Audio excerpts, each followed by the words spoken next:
имаш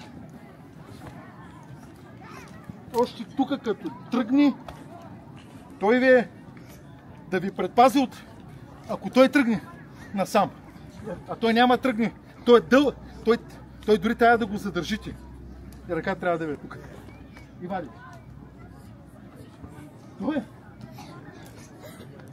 Той не е само напред. Той ще ви мачка. Да не говоря, ще кажа, ще даде, той може да тръгне с мава ще гири чудо. Нали? Примерно. Дай.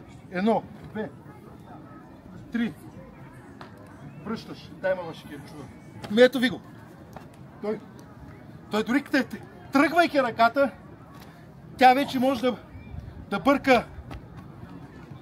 Дай пак. Тръгвайки тя може да... Тя не е. Тя тръгва за цуки. Тя по всяко време може да му промени траекторията. И е променя.